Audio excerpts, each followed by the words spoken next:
Bonjour à tous et bienvenue sur apprendre-le-suédois.com. Je m'appelle Thierry, je suis avec ma copine Sana. Sana, bonjour. Hello. Alors Sana, quel est le titre de la leçon aujourd'hui? C'est déjà la deuxième leçon sur les mots au pluriel, comment former le pluriel des mots en suédois. Quel est le titre de la leçon, Sana? Ett konto, konton. Et kontu, kontun. On va apprendre à déduire le pluriel des mots en et, comme et kontu ou et hus. Donc et kontu se termine par une voyelle, un O, et et hus se termine par une consonne, un S. Donc comment comment essayer de retenir une règle par rapport à ça? Alors c'est facile, c'est un peu plus facile que pour les mots en N, parce qu'ici on n'a que deux règles plutôt que trois dans la leçon précédente. Et kontu devient kontun. Qu'est-ce qu'on a fait? On a ajouté un N. Vi har lagt till en N. Ja, En precis. Et kontu, kontun. Donc si j'ai le mot par exemple un timbre, et frimärke, qu'est-ce que ça devient, Sana? Et frimärke, Frimärken. frimärken. On a ajouté un N. On a résolu le problème et on a pondéré l'équation. Alors, pour ce qui est des mots qui se terminent avec une consonne, des mots en et qui se terminent avec une consonne, et hus, alors là c'est encore plus complexe. Ah bah ça change pas, c'est la même chose. Et hus au pluriel, qu'est-ce que c'est? Hus. Hus. Et hus, hus. Vous voyez que c'est pas si prise de tête le suédois. Et or, År.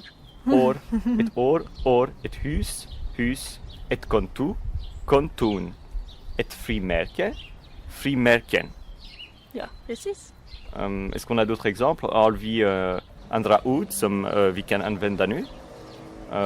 Vi har kanske ett bar. Bar. Det är sant. Ett spel. Spel. Spel. Voilà. Pas la peine d'aller beaucoup plus en profondeur, parce que la règle vous permet déjà de couvrir le pluriel d'énormément de mots en et. Et c'est pas les... Enfin, au contraire, en fait, pour moi, c'est parmi les plus agréables pour former un pluriel, parce que vous avez un mot en et qui se termine par une voyelle.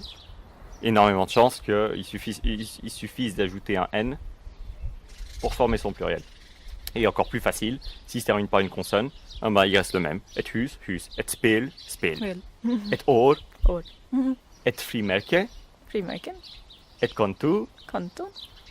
Et voilà, maintenant vous pouvez décliner au pluriel, vous pouvez former au pluriel des mots comme votre compte en banque.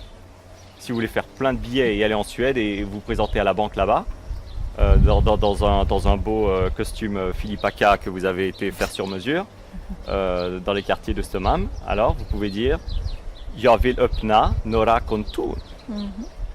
Et pas seulement vous ouvrir seulement un compte. Jag vill öppna ett kontor. Ça fait plus cheap. Mais si vous dites Jag vill öppna kontor, tout de suite vous avez l'impression d'être plus important, et tout ça grâce à cette règle qui vous apprend à former le pluriel des mots. Bon, je tire un petit peu sur la corde, mais vous avez compris.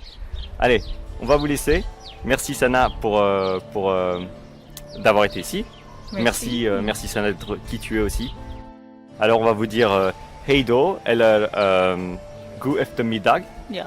ou alors god morgon si vous nous regardez le matin, ou alors god kväll si c'est Ja. la nuit, hein? Precis. Ou alors god morgon si c'est le matin.